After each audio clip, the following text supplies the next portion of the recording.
Hello there.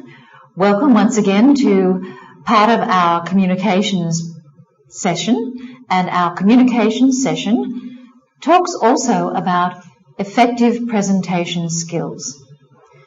Indeed, as a manager and an executive in business, there are times when you will need to be able to present ideas or present results or present reports, etc., to your team or to other people, and also present proposals to prospective clients. So in this session on effective presentation skills and the way to communicate effectively to a group, we're going to take you through all the ins and outs of how you can prepare yourself, how you can be a better presenter, how you can overcome nerves, and how you can prepare your PowerPoint for the greatest effect on your audience. Are you involved in many presentations? I'm sure you are. Presentations take the form of small meeting groups or focus groups, talking to a series of customers or talking to the board of directors. It can take the form of many, many things in terms of who you present to and why you're presenting a particular subject. So let's start off with effective presentation skills. How are your skills? Are you afraid when you have to speak in front of people? How do you fare when you're delivering your information? Do you do it rather well? Or do you think that you might be able to do it a bit better? Let's take a look at the impact of a skillful presenter so that we're clear in our mind as to exactly what result you are likely to gain if you present well and skillfully. First up, people will give you quite a lot of credibility if you are seen to be skillful and professional. And that's a good thing to have. People believe in you, they do not doubt you, they trust you, and more or less take what you say as being fairly truthful and very much the real picture. If you skillfully present as well, then you tend to give a bit of authority when you speak, and so therefore you affect the audience in that way as well. You speak with a certain level of authority that elevates perhaps your standing or your position or what people actually think about you. The impact of a skillful presenter can also be one of enthusiasm. Quite often you may have seen people who are very enthusiastic, not overly, but mildly enthusiastic about what they're talking about, and therefore that comes across and it injects enthusiasm also into the audience. This is a very good result to have. The other impact that a good presentation could bring is being one of entertainment. People do like to be entertained. So if you can present well, you have the ability to entertain your audience, and that wins them, and that brings them back again and again. You will also come across as being quite dynamic if you are skillful and experienced in presentation work. And this is also a good plus. It's a plus for the audience and a plus for you.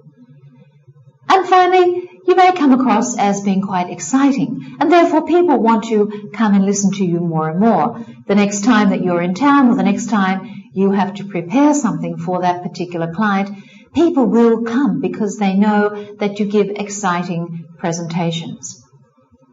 So there are many benefits to being a skillful presenter. But presenting takes quite a lot of effort for some people. A lot of it starts, first of all, with the way that you actually talk to yourself and how you perceive yourself.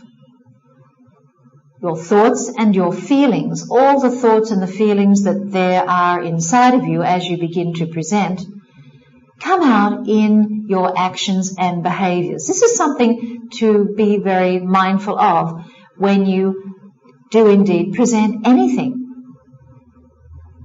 Your thoughts impact your feelings impact your actions and your behaviors in front of your audience, and these have an impact on the results of your presentation. So this sequence is what happens when you begin to give your presentation. It's really quite straightforward, but it's something that you need to note. What is the result of my thoughts that begin the whole process? What's going to be the result? Will it be positive or will it be negative?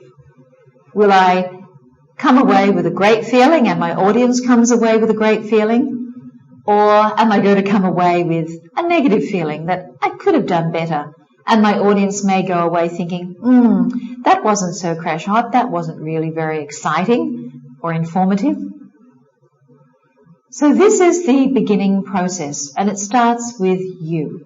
You're the one standing up there. So this sequence is very important to notice the impact that comes from all of these parts of the sequence. Presenters and speakers, sometimes we call them the same thing.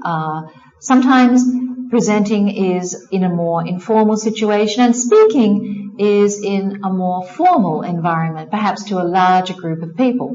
However, speaking is the number one fear for most people who have to do it.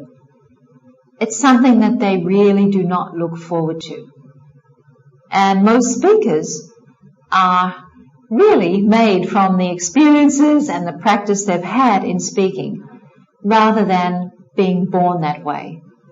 Of course, there are people who have great talent and who have what we call a certain kind of gift, but that's not the majority. That's just a small number. So for the rest of us who don't have that gift or that natural talent, then we have to really try to work hard at it. And we have to learn how to be better at speaking, either in a public environment, public situation, or speaking as a presenter in a meeting situation or to an audience. There are many things, actually, that presenters do tend to do wrong. And perhaps we will go through these and you can take note as we talk about them. For example, some speakers or presenters write out every single detail of their presentation in full length, every single word that they're going to say. And really, that's not necessary to do. The idea is that you write out key points, and we'll go through that a little bit later. So if you find that you're tediously sitting down for hours and hours writing out your presentation, the whole thing, then that is not really going to help you to remember it and to be able to stand up there and speak it as well as you'd like to. It may be too much work. Perhaps just highlighting the key points on paper and a few notes are a better idea. Then you can read from those key points when you are in front of your audience. When you write everything out in full detail, you're never going to be able to find the key points that you want to refer to. A lot of presenters, actually they read instead of communicate. If they're using PowerPoint, for example, or if they do have notes, having written them out in long form or short form, standing up and reading them instead of actually looking at the audience and communicating and expressing these ideas is something that is not going to make your presentation go along too well. People will not be interested. They will certainly get bored and they want to see your face. They don't want to just see the top of your head while you're reading through the presentation. And also, this kind of tactic means that you're not prepared, that you don't know your stuff, that you haven't memorized the facts and the information about which you are speaking. Many presenters also talk too quickly. They talk too fast, and they don't give the audience time to absorb what they are saying. They come out sounding like a machine gun, spraying words all over the place. And so this too is an area of concern if it's one of your habits. Sometimes presenters also use a dull voice. They're not quite aware that their voice is uninteresting. And when it's dull, then the audience feels lethargic. They don't feel interested as well. And so there needs to be more colour in the voice, more tone. And we're going to go through some of these points a little bit later on. It could be said too that quite often you see irritating mannerisms coming from the presenter. Some people perhaps pull their ear as they speak, or fiddle with their collar, or fiddle with things about themselves that create irritation to the viewer. It could be also that presenters are very self-conscious. They become self-conscious once they're on stage, and therefore they become rather shy and subdued. And this too is something that's going to inhibit the success of your presentation. A very big problem that does exist if you have this is if you don't give eye contact. People want to see your face. They want to see your eyes, and your eyes tell a lot about what you're thinking and feeling. So please remember that eye contact is an essential part to a successful presentation. And finally, it could be that presentations are overloaded with too much information, way too much. And when that happens, well, the listener gets full. The viewers are full up to here. They can't absorb anything more, and it's useless. It's pointless. Do you find that you do some of these things? Are these some of your habits? Let's have a look at presentations. And the first thing we're going to look at here is podium panic. Some people think that the thought of actually standing up in front of a group of people is far more frightening than falling off a cliff, or far more frightening than not having enough money in your pocket, or snakes, or even death. They are terrified. And when people are terrified, they clam up. They are unable to function, unable to actually be comfortable and proceed with a communication. Have you seen this happen where people panic? Suddenly they're lost for words. Suddenly they have no way to follow through to the next step, and they look around and they are expressionless. How do you deal with this? Perhaps it doesn't happen in a large group. Perhaps it also happens in just a small group of people. So if podium panic or presentation panic sets in, there may be ways that you can try to overcome them or overcome that panic. Just remember a few points here. Audiences are usually fairly forgiving, mostly. That means that they understand, they know what you're probably going through, and they do try to help you along the way. So, as a general rule, audiences are fairly good that way. Nervousness, too, is usually invisible, unless it's a drastic situation or you are a drastic case. But if you are nervous, sometimes it's not as visible as you think it is. Of course, that's if you're holding a piece of paper and you're trying to read and your hands are trembling, then of course that is something that's visible.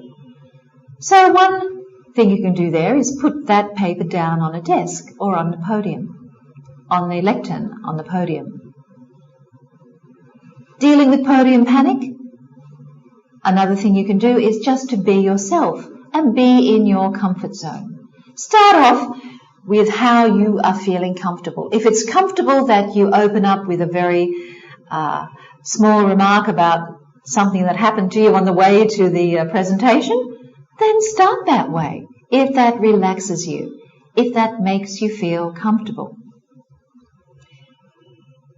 Check out a lot of these techniques as well. You know, you can go and check out the room in advance. And when you've gone to the room in advance, you've got a feel for the surroundings. You're not walking into a strange area, and therefore you might be able to reduce your panic a little in terms of doing that. You're becoming more familiar with what's around you and the people who are there to support you, etc. That's one way to calm yourself down and stop that panic. Another thing is to concentrate on the message. Try not to focus on being nervous. Focus on being afraid. Concentrate on what the message is that you want to convey to this group of people today. You can begin with a slow, well-prepared introduction and then have a confident and clear conclusion. So start out that way, and that will help you reduce the panic that's starting to set in. Does this sound as though they are possible to do to you? How do you feel about these things? As we go through this, I want you to start to think about your own personal behavior and whether you are afraid when you stand up there on the platform, or whether you turn into a piece of jelly when you're up there in front of people. Another way, perhaps it's the best way to actually prepare for podium panic and overcome it, is to be prepared and to practice. We're going to go through this in a little bit more detail as we progress, but being prepared and practicing is definitely a way that will reduce your panic and your fears. So, let's look at how you handle those nerves. We've talked about podium panic. Now, let's start to work on the nerves. Rehearse in advance. This is important if you can set aside time to rehearse in advance, not 5 minutes before or half an hour before, but I'm talking about way in advance of this meeting or of this presentation. The more time you give yourself in advance to prepare, then if you see mistakes, you can spend time working on those mistakes. And then you're going to end up with a very polished presentation. Makes sense, doesn't it? Then the idea is, in order to handle your nerves, is to prepare for the worst case scenario. The worst thing, what is the worst thing that can happen in your presentation? Maybe it's the awkward questions. Perhaps that's the thing that makes you the most afraid. So if that is the situation, then really work hard to prepare for those awkward questions. Set them in your mind. Prepare in advance. Think of all the horrible questions, all the difficult questions that might come to you, and prepare for them. And then that may take away your nerves, take away your fear that you have when you're up there doing a presentation. In handling your nerves, try to relax. Do some deep breathing. Arrive in adequate time. Don't hold pages up in front of you. As I said before, if you are nervous, these pages will jiggle around and you will look quite really ridiculous. People will really see it then. And also, position yourself comfortably. If you're going to be sitting through this presentation, then that's fine, or standing, but make sure that you find a very comfortable position where you can stand. And that will lessen your nerves. Remember too that your audience are not focused on you. They're more interested really in the information. They do watch you though. They do see things about you. But they also are there for the reason of gaining information. They're there for the subject of the meeting. So try to remember that. That may help you as well. And finally, have a glass of water at hand. Of course, be careful when you pick that glass of water up. Don't shake it if you have a very shaky hand. But usually have a glass of water, and that may help your throat and help you take a sip and a pause. And this kind of technique of sipping water from time to time can manage your nerves better. Remember, when you're up there giving your presentation, information is communicated in 3 key ways.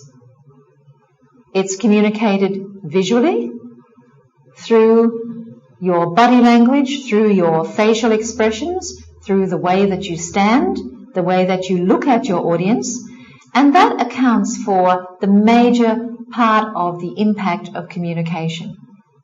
55% of the information is perceived through your visual communication. Then we come down to the vocal communication, and 38% of the information is perceived mostly by how you have said it, whether you have been slow-paced, steady in your words, using colour and intonation in your voice, and whether you are using attitude that is reflected in the way that you use your voice.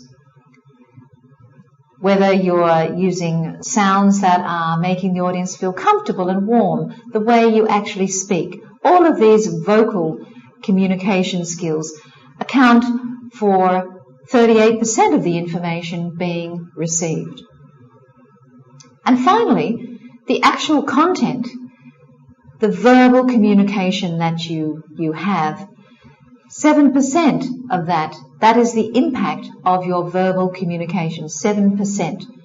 So we see that your personal body language and the way you sound with your voice have the greatest amount of impact on your audience. So when you're up there, standing in front of your group, standing in front of 20, 30, 100 people, things that are visual are the way that you stand, your posture, and whether you lean on one foot, move to the other side, stand on another foot, whether your shoulders are straight or whether they are slouched in a position that looks as though you're tired and exhausted. Your stance and your posture are very visual factors, and people take note of it. People sense your posture.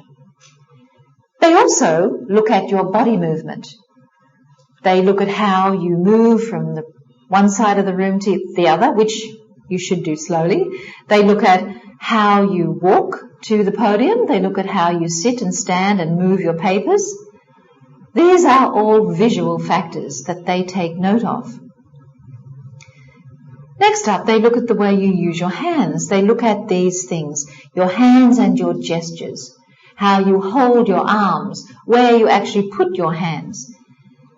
They notice these, and your hands and your body language in the total picture send back a message to the audience. It goes without saying that they also are, of course, looking at your facial expressions.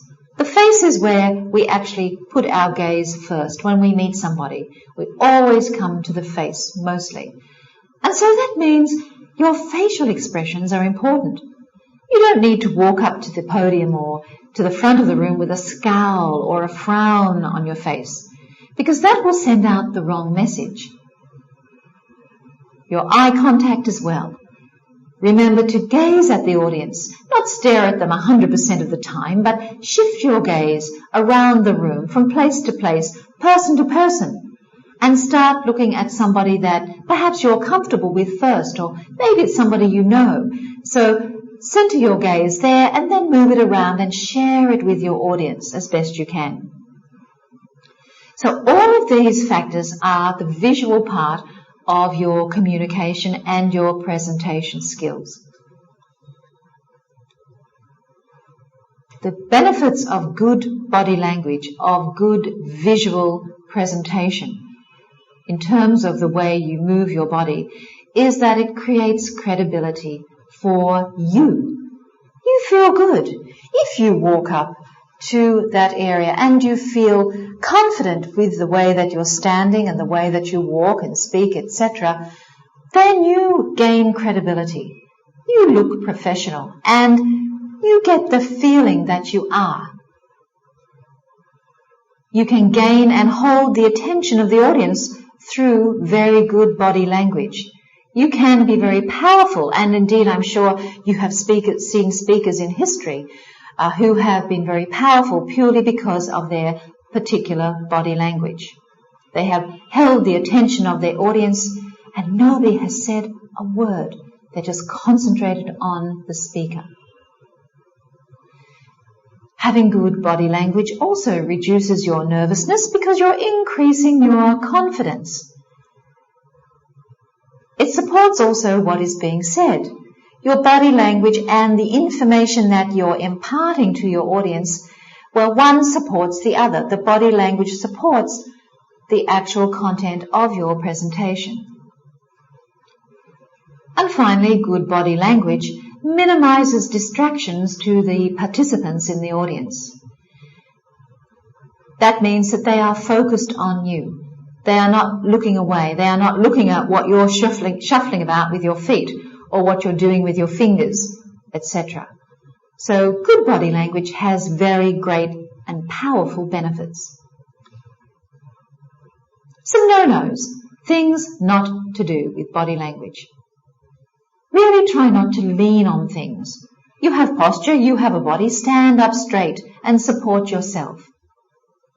Don't rock or sway in a place. You might tend to rock the audience to sleep if you do that, and it can be quite distracting. Don't stand like a piece of stone where you are totally immobile and you have no movement whatsoever. People might want to rush up and touch to see if you're real or not. Don't use the same gesture repeatedly. If you have a tendency to use one hand and use it like this when you're talking, if you repeatedly use it like that, it is something that's going to be quite negative and it becomes a bit distracting. Don't, of course, sit there and look at your fingernails or bite them. I have seen this actually happen in some presentations. They've been informal presentations, but it really is not going to give a very good impact on the audience.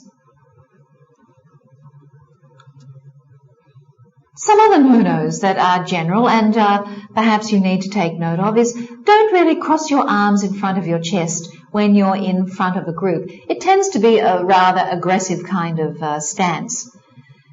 Some people say that they feel comfortable standing that way. Well, that may be true. Perhaps you could lighten it up a bit, and if you do it once, then realize just take your arms away and try to relax a little bit more with some different gestures. But if you stand with your arms crossed in front of your chest the whole time, it does look very static and uncaring towards the audience. It's as if you're closing yourself off. Try not to use gestures that are very unnatural or obvious or too contrived. For example, pointing at people or things that have been used in movies that you have picked up on. If you want perhaps somebody to stop talking, I know that this means time out. It's a rather contrived kind of gesture. Try not to use those sorts of things. It's better to use your voice and explain what you want to say. Also, remember, don't chew any gum or eat candy. Maybe the audience has candy or they have some refreshments in the room, but you as the presenter are not really in the position at the front of the room to sit and eat along with the audience or chew gum. If that is a habit you have, then that's one definite no-no. It's a definite habit you need to change. If you have a tendency to clip or tap your pen or pencil or pointer, try to stop those mannerisms as well. They can be rather distracting and annoying to a lot of people.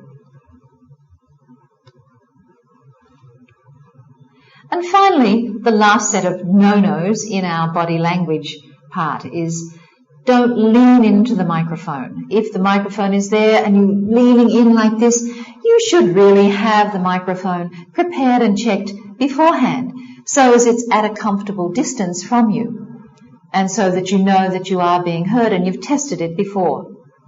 So don't really lean into it. It shows that you haven't really prepared yourself.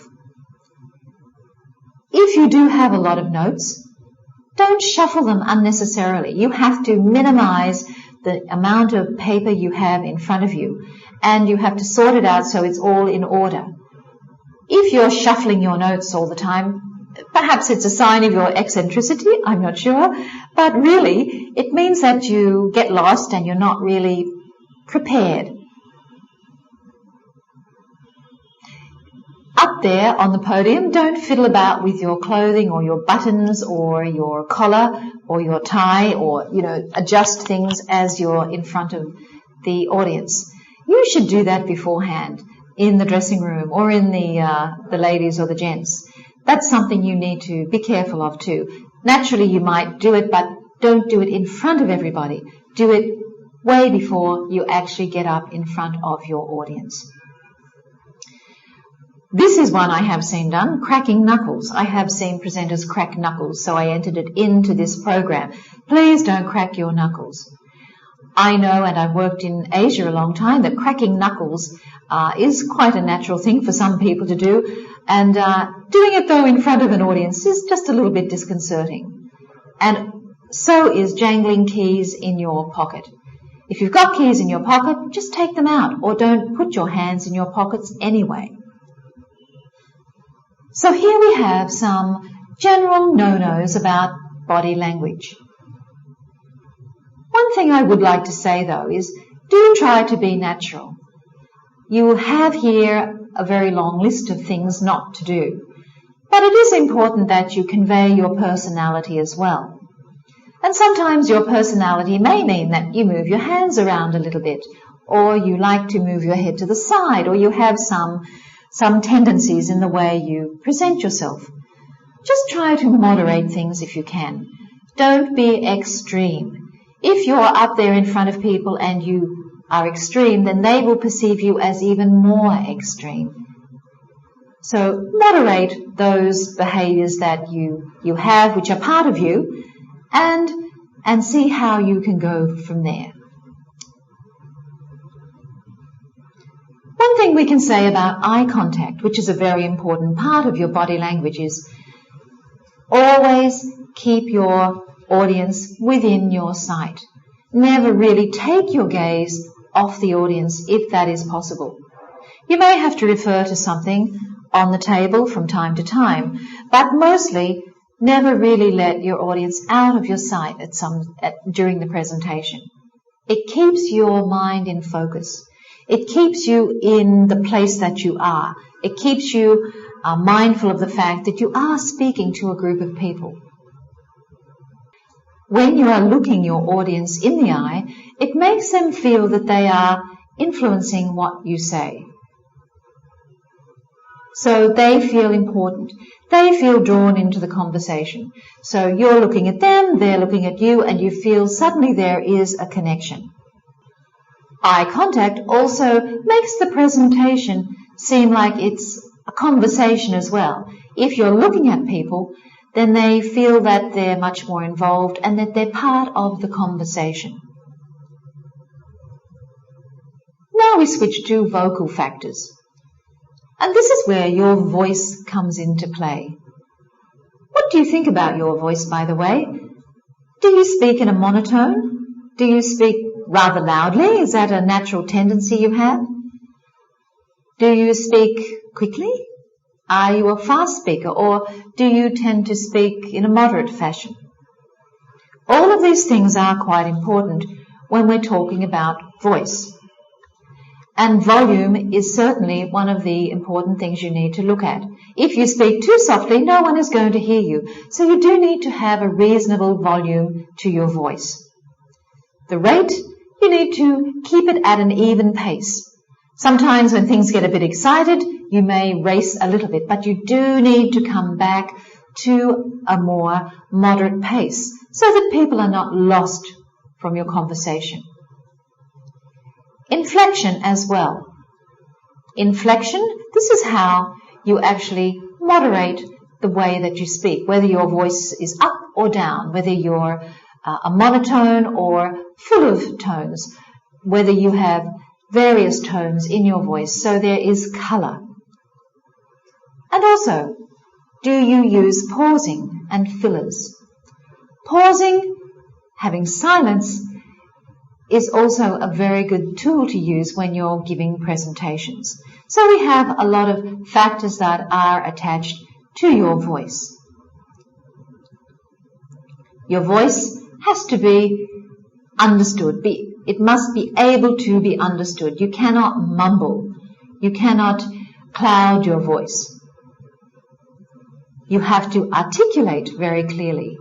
That means say your words in a very clear expression and pronounce the words properly. This is very important to remember. If you're talking to people and you're using names of places or names of people.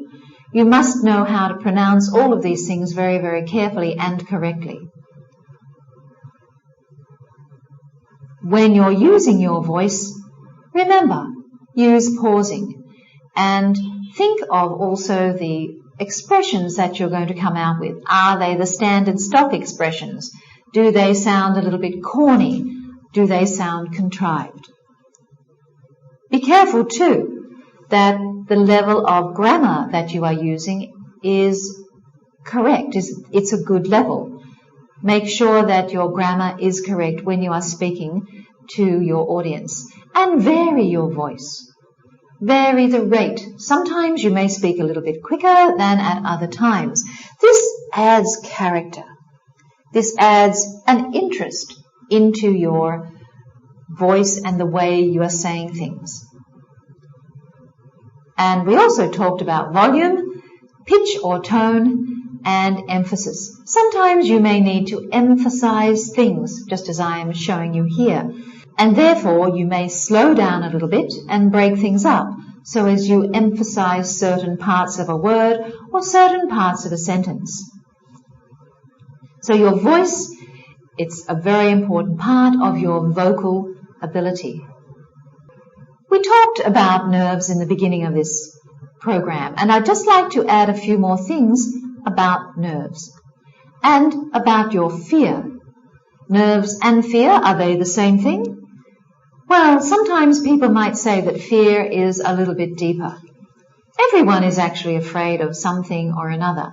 But the thing is, everyone can learn to control it. So if you can build up a strategy to control fear, then all of your communication ability, your body language, your vocal factors of your communication will be much more smooth. Then all of the things that you do in your presentation will be far smoother if you know how to eliminate fear. So try to develop a strategy to control your fear. One strategy you can develop is to start with the 3 Ps.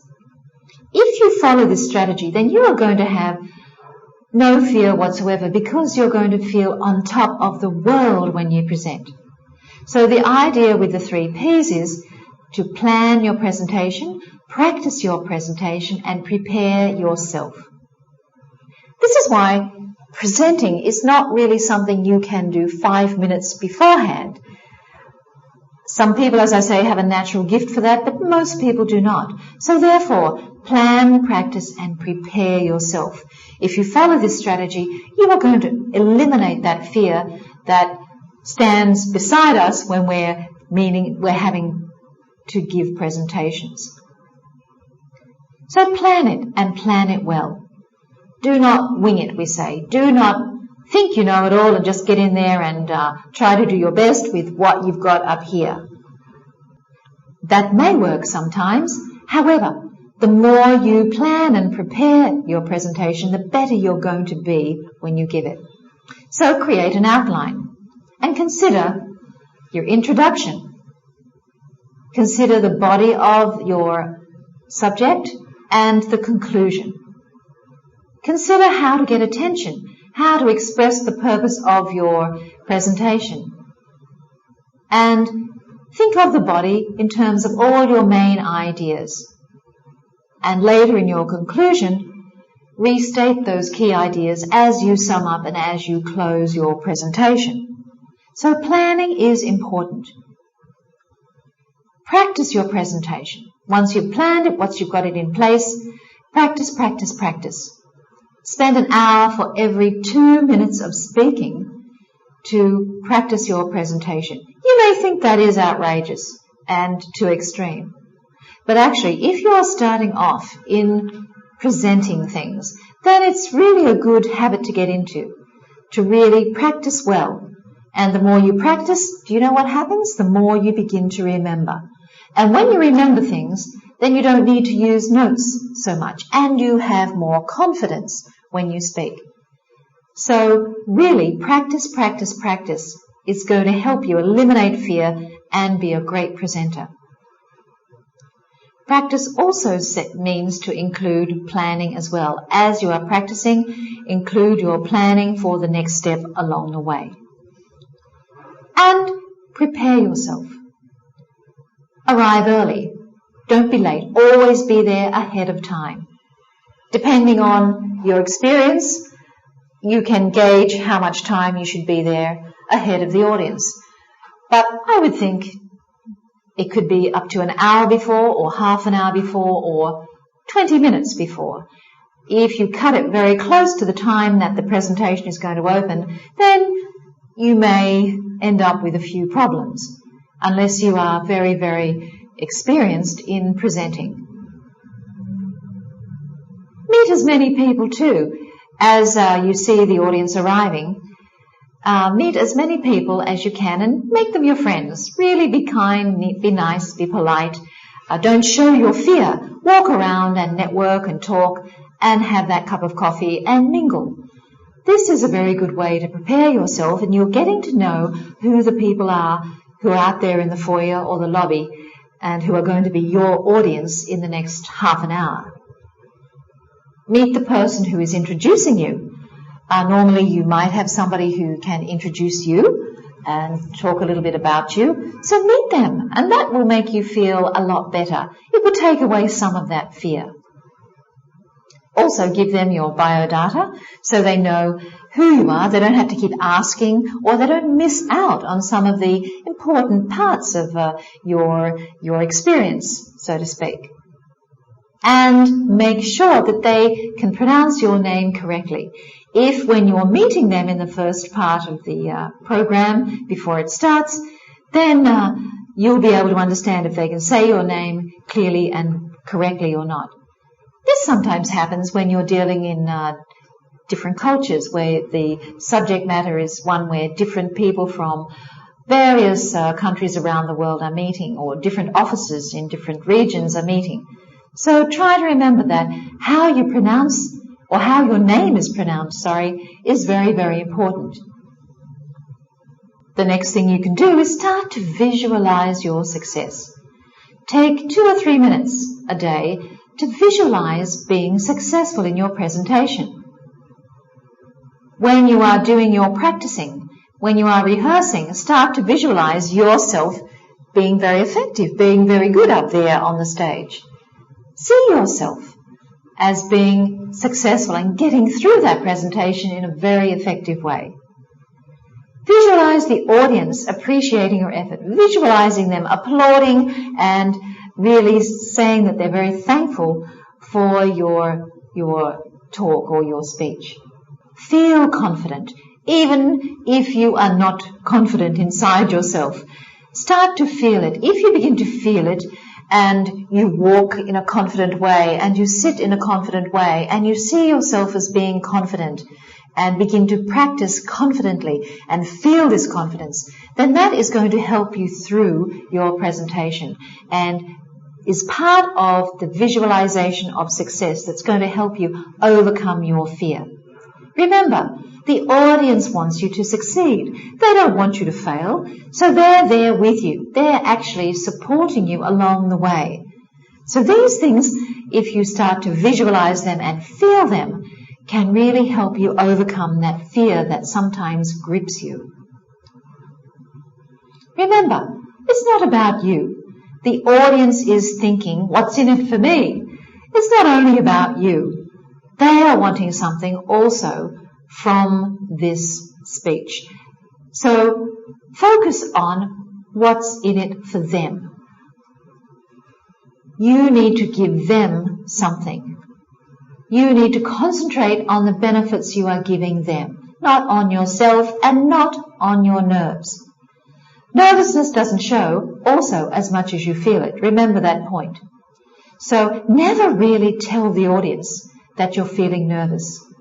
Never reveal negative information. So that means don't stand up there and say, it's good to be here with you today. I'm a little bit nervous because I don't usually make presentations. That's not the way to go. That is not the thing to do. Never tell them you are nervous, and never reveal negative information about yourself in the presentation. Keep your audience involved. What's in it for them? They need to be involved. Use some exercises, some fun, some questions.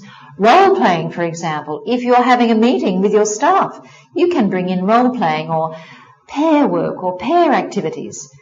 Make them want to benefit from this. Take the attention off yourself and put it on your audience. That's a technique that you can use, and that will eliminate fear and really give the audience quite a lot of benefit as well. You can develop proper ways to breathe. Breathing is sometimes a common error. We don't breathe enough. We don't breathe in a controlled way. We don't inhale deeply enough. We think we have to rush, and therefore we don't breathe. So take time to breathe before your presentation. Think about that. Stand at the back of the room before everybody comes in and control your breathing. Have a few minutes to yourself where you can breathe in and you can breathe out. Not breathing in like that. That's not what I mean. I mean breathe in a controlled way where it can relax you, where it can calm you and reduce anxiety. I quite often do this when I have a large group to speak to. Smaller groups, I'm not really needing to spend too much time on this because I have had a lot of experience. But when it comes to larger numbers, 50 people or up, I do like to have a bit of quiet time to myself to stand and breathe and relax my anxiety. Yes, even the most experienced speakers and presenters do have anxiety, and sometimes it's a good thing. Now we come to the next part of how to present well, how to be an effective presenter. And this is concerned with the actual presentation format. And that depends on the audience and the reason for your presentation. Sometimes your presentation can be one that is supposed to inform, or it could be one that is meant to persuade people, or it could also be something that's done just on the spur of the moment without any preparation in advance. It's something that perhaps you need to be ready to handle. This can crop up from time to time where you are required just to talk to people without any notice in advance. So the presentation format that you will use will depend on your audience and the reason for that presentation. Basically, there are 4 types of presentations that are given. They could be things that have a lot of detail in them and things that are more persuasive in content, not having that much thorough detail, but ones where they need to persuade and convince an audience of something. So you have presentations that have more facts, figures, details, reports, information, etc., and others where it's more important to talk about the issue and convince and influence the audience. And depending on those, they can be ones where they are more oral rather than written using PowerPoint, etc. They could be presentations that are meant to provide instruction in a way, taking people through a set of instructions and guidelines. They could be sales-oriented presentations or things where you are explaining how things need to be done. Sales presentations are there for you maybe to sell an idea or suggest to clients or upper management better ways of selling product, to persuade perhaps for an action or belief in something as well. Explanatory types of presentations are where you need to give an overall perspective of something and identify new things. It does not require detail and persuasion, but it's there really just to share some information or renewed information and understanding of the subject. Instructional presentations are there when you want to teach others how to use something like a new piece of hardware, for example. So you go through detailed audience participation and involvement. People follow guidelines, perhaps they follow a simulation, etc. And an oral presentation is where you're probably reporting in an oral way to bring the audience up to date on something. It could be that they're very familiar on those subjects already, but you need to focus just on an update, and therefore facts and figures are there. They don't really need very much persuasive effort. Sometimes when we present, we have a generic format, which is that you introduce the subject, you tell the audience about it, and then you tell them what you want to remember, the key points. The introduction, the body, and then the conclusion. This is the usual way that we give our presentations, as I've explained a little bit earlier in this session. So the introduction is very important. The introduction is meant to be an attention getter. Here, if you involve people in this introduction, then you are going to get their attention much, much more. The purpose of the introduction is also to explain why you are talking about this subject. Why are you here standing in front of this group of people? And the preview is also important of the agenda, the roadmap, so to speak, of what is going to happen in that presentation. So these are the parts of the introduction. Try to catch your audience, give them the reasons why you're there, and give them a preview as to what's going to happen. Next up comes the body.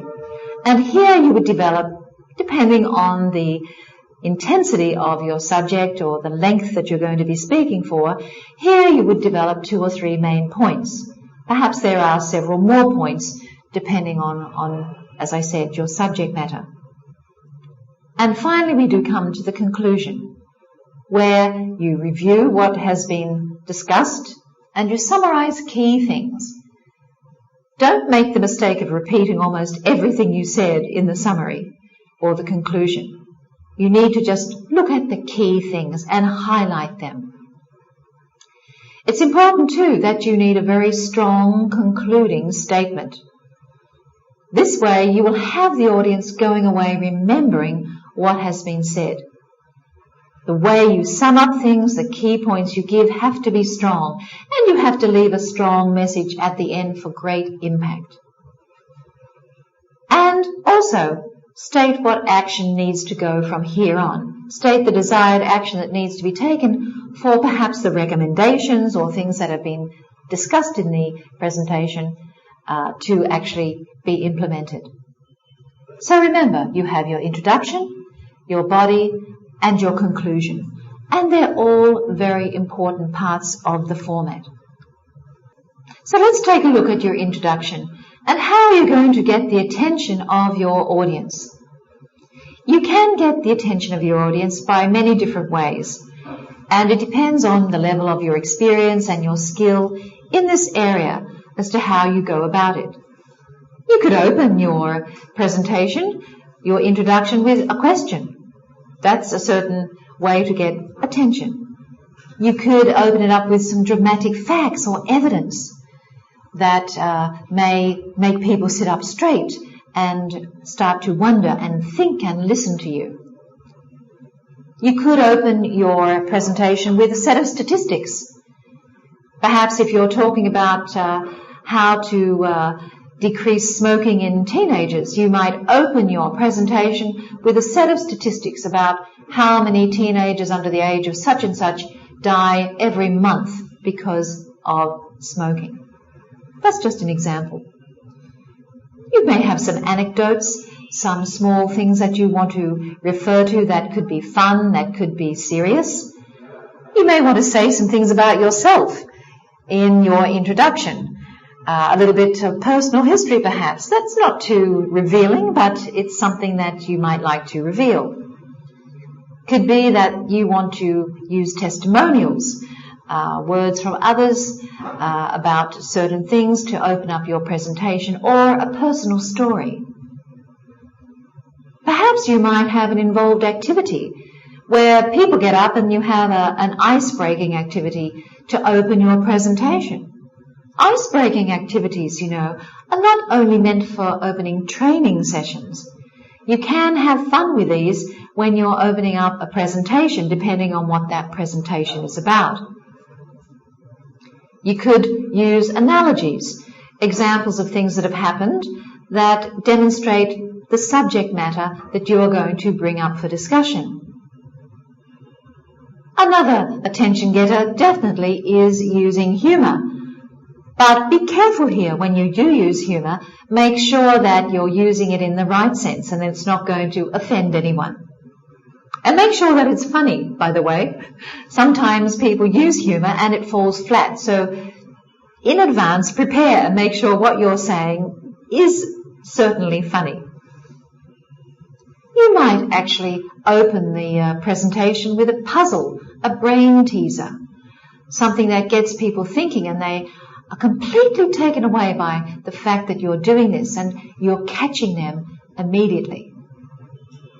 It could be that you have a demonstration lined up. If you've got a product, you're talking about one of your products, perhaps you're talking about the weaknesses that have been apparent in this product. So you bring it on stage and you demonstrate that as the opener to your presentation. And also you can use various props. Things that are maybe fun or things that are informative. It could be a clock, it could be something that is relative to your particular subject of your presentation that you use. Maybe you're talking about lateness in the office and you want to bring in a new system by which you are going to change the way that people clock in, for example. So you could demonstrate this by using props. You could have a big clock perhaps at the end of your table, and this is a prop to demonstrate the fact that you are going to be talking about time. That's just one simple little example. But I'm sure you have many examples of these things. And once you start to begin to think about your content and think about your opener and how to get attention, then you can be very creative with this and you can make your presentation very, very successful and very, very different. And then it becomes very memorable. So, after you've opened and you've got the attention of your audience, then state the purpose of your presentation. Why are you there? And indeed, why is the audience there? Talk about the big picture first. Don't start to talk about all the details and the facts right away. Give them an overview of the big picture and what is in it for them. What are they going to gain and take away from this presentation? Also, let them know why what you are about to say is important. Let them know that, so they know what you're thinking. Let them know how this information will fit in with what they are doing and make perhaps their workplace more cooperative or smooth over certain problems, etc. that might be the subject of the presentation. How is this information going to fit in with what they do? How will it help them? How will it help those people in the audience? And also, in stating the purpose, let them know where they would use or apply this information. So give them this information about the purpose. Let them know clearly what it's all about. It might pay for you a little bit prior or at the opening of your presentation to start to analyze them. Find out what are their names, what are their titles, their backgrounds, their reason for attending, etc. Analyze your audience. You can ask them these questions if you like, or you can get this information prior to the actual presentation. Some people in presentations will have name tags, so you can identify them that way. But quite often I find it hard to read name tags. And I think it's quite nice, if it's a small group, to just ask them who they are and what their background is and why they're here today attending this presentation. It may pay to try to find out what their objectives are, what are their fears and things that cause them to flare up. What are their attitudes? If you are not doing this as you are talking to them, in the opening of your presentation, certainly you can find these things out prior to the meeting or prior to the presentation, depending on the subject. Get to know your audience. Get to know what your audience is interested in and what they actually want. This, of course, depends on the type of seminar or type of presentation you are giving. You need to know also what they already know and need to know. So that's a very important thing. Don't go in there and tell them things that they already know. That's not going to be useful to them. So you need to find out prior to what it is they already know so you can give them information that's additional to that. What are their needs and expectations from this presentation? Get to know the audience's needs and how will the audience benefit from this presentation. What is their perception of you and your institution? It may pay that you find this out before you have your guests arrive. Perhaps in some way in the week up leading to your presentation, depending on the subject, you may need to find these sorts of things out. This information, as I'm going through, can be found out at different stages. Usually you try to find it out before the presentation, or you have people give you feedback as you are going through the presentation of this information. What are their questions likely to be? Mr. A, for example, is a very tough operator. He is a customer who really demands the best of everything. So when you're presenting new product lines to him, you need to be prepared for the kinds of questions people like Mr. A are going to ask. What is at stake for your audience? What is going to happen as a result of this for your audience? And also, how much detail do they need? All of these things are getting to know your audience, analysing your audience, understanding quite deeply, right from the beginning if you can, who you are talking to. And when you get to know your audience, you can really feel more confident and more prepared for your presentation. So you need to also, in your preparation, define what action you want the audience to take afterwards. You need to find out what they feel and believe and do after hearing your talk or after hearing your speech. What action are they going to take after they listen to you? These are important things to know. Once you've understood who your audience is, what action do you think they're going to take afterwards? Or what action do you want them to take afterwards? Get them involved. Involve the audience if there is time. Ask questions and call on different people in the group to give their opinions if possible. If people are not volunteering their questions very easily, then you can call on people. You could say, that young man down there on the right-hand side in the very nice blue shirt. Can I have your attention? Would you like to give your opinion on da-da-da? You can call on different individuals and have them get involved that way. Or you can have small group activities so people get involved and have a bit of fun in the presentation time. Repeat what they say. That gets the audience involved as well because you're giving feedback to them. And write responses as they're given to show importance to those responses up on the whiteboard or the flip chart. That's a good technique to use, and it means that you're getting the audience involved every step of the way or as they give their opinions if it's something you want to highlight. So in giving your presentation, we've gotten to the first step, the introduction and getting your audience involved, knowing your audience, and then knowing what you really want them to do as a result of this presentation. So we're coming now to the way to present, to decide whether you use visual aids, whether you use an overhead projector, for example, or whether you use flip charts, whether you use whiteboards, etc., or whether you use PowerPoint, use computers. Why use them? Indeed, why do you use them? Do they give you impact? Do they add to your presentation? How do you use them? Are they difficult to use? Do they create more problems than they're worth? And do you feel comfortable using them, by the way? That's something else to consider. Do you actually feel comfortable using these visual aids? And how do you create these visual aids to be effective? People are more likely to be persuaded because you do use visual aids. This is something well worth remembering. So when you ask yourself why use visual aids, it's because people are visual. When people listen, they like to see something as well. They remember very, very clearly what they see.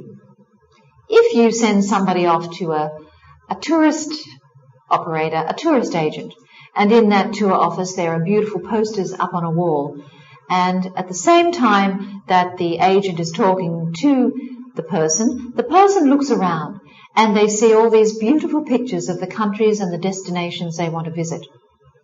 It's highly likely that that person will make up their mind to travel because they've seen visually the beauty that they're going to be going to. And this is a very powerful thing. So it translates also when people are using visual aids. We like to see something up on a wall. We like to see as well as listen. So people are 43% more likely to be persuaded and convinced of something if they can see something used in a visual aid. Visual aids also make your ideas easier to understand. Sometimes explaining something might not be so easy, but when you put it up in a picture or a graph or a pie chart or whatever, then people can instantly see, aha, that's what she's talking about. Now I understand. So it validates the explanation and it makes it very easy to understand. There's also an important point to note here. People will remember perhaps 85% of everything we learn comes from the information we take in visually, and we are more inclined to remember things purely because there was some visual aid demonstrating it, or you used PowerPoint, or a very colourful chart. One picture, by the way, is worth 8 minutes of talking. Did you know that?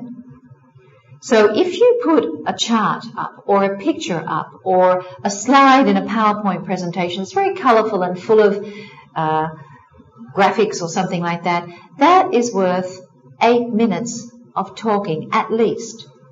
So that's a very, very, very valuable aid in your presentation. And don't forget, all of these things are your notes. So as you're putting them up, it's helping you recall what you are trying to say as well. Plus you have, from your rehearsal and your preparation time, memorized a lot of the things that you want to say. But visual aids can help you as a presenter, very much so. So let's have a look at some basic visual aid guidelines. These are quite simple guidelines, but sometimes we do overlook them. Make sure that everybody in the room can actually see. So if there are things in the way or people are moved around to the side of the projector screen, then they may not be able to see so well. So always ensure that everybody can see. So just ask that question. Is this clear for everybody? Would you like the lights dimmed down so you can see it more clearly? Ask those things. Also, when you're using visual aids, don't forget to speak to the audience as well. Don't speak to your visual aids. That's a very important point to remember. Your audience is out there. They're the ones you need to connect with. That's where your eye contact should go most of the time. So speak to the audience, not to the screen, not to the wall. And with your visual aids, make them big and simple. Make them colourful and eye-catching. You know, the attention span of people is very minimal. And so when they're looking at things, they need to immediately be able to grasp what is going on. Otherwise, they get bored and their minds wander, and then you've lost them. So ensure that you do your best effort to make the visual aids very eye-catching and very, very attractive. Possible visual aids you can use are flip charts or PowerPoint presentation. Overhead projectors as well are frequently used. Slides, a slide projector for certain kinds of presentations. Videotape and video shows can be used. Other things, don't forget, not necessarily electronic, but demonstrations. Actual physical demonstrations are visual aids. Computer printouts as well are visual aids, as are wall charts and reports. All of these sorts of things can help your presentation and can be used as aids. And it's important to remember that when you are using visual aids such as PowerPoint or flip charts or boards, etc., then they should really be on the left-hand side of the speaker. That is a personal matter of choice, really. But if you start out with this basic rule or basic guideline, it will help you to plan how you work with your visual aids. And don't forget, working with visual aids is sometimes a difficult thing. You have to practice. Not only practice talking about the subject or the content of your presentation, but you do need to practice working with the visual aids. Visual aids are also not the star of the show, so do remember that. They are there to help you, but you are the one who has the greatest impact with the way that you communicate. So please do remember that point. Sometimes we rely too heavily on the visual aids, but if you remember that point and that you are important, you are the presenter, then you will have a better success rate with your presentation. So when you're using visual aids, think of these design concepts. Keep writing big, keep it simple, and keep it clear. Whatever makes it easier for the audience to see things, that is what you should be aiming towards. So this is the concept you should approach. Big meaning you should be able to read everything from the back row, if possible, and at least 28 point, preferably 36 point size in your fonts. You can use the floor test to check this out. So you can walk to the back and then you can try to read it yourself when you're rehearsing your presentation. So keep things big. If things are too tiny, people can't read them, they're too messy, your attention span of your audience drops and you've lost them. Keep things simple. Generally speaking, no more than 6 lines on a slide is the way to go. 6 lines on a slide and perhaps 6 words to that line as well, or 7 words. We call it the 6-6 rule. But generally, if you're going to be presenting something and you want to present very effectively in front of that meeting or in front of that audience, try to keep to these simple guidelines.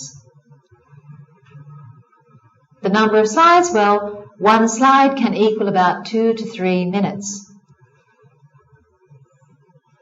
Use image slides less, because otherwise you're just putting up a series of pictures. You do need to have some information on your slide, up to 6 lines and 6 or 7 words to each line. And as you are going through your slides in your PowerPoint, time yourself.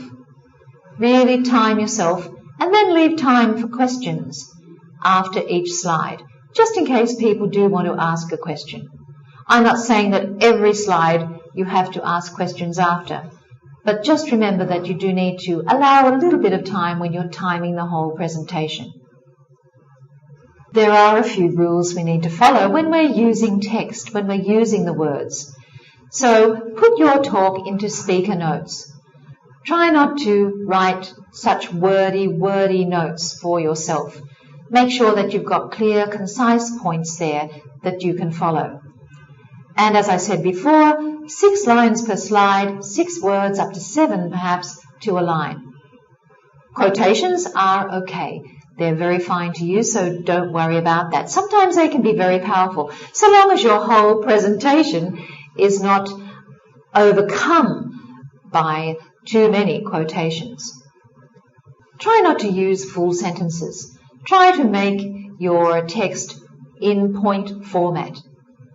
And you can delete articles such as the or a or an, because you are actually doing the speaking. You are the one who is doing the presentation. So the idea of the slide is to more or less be a prompt, to be a tool that helps you with your narration. And also illustrate concepts. Illustrate them with some graphs or graphics, charts, things like that, that you can put on your slides. Be clear in your concepts, be very, very clear. And the choice is, or the preferred choice is, of fonts Arial or Helvetica. These fonts are very clear when they're up on a projector screen. And we can also say that blue background with yellow text is also very, very powerful. If you want to have a change from using white as your background, blue also as your headers or your footers, etc., can be very, very powerful and are very, very clear. Avoid overuse of red or shadows or animation or transitions, and beware of too many busy backgrounds. Sometimes these distract and they're not very powerful, and they take away from the words that you're trying to say and the things that you're talking about. Also, being clear means adding some clip art if you want. These things look great, so long as you use them in the right way and you don't become too busy with them. And of course, the size is in relation to the words is very balanced on that slide.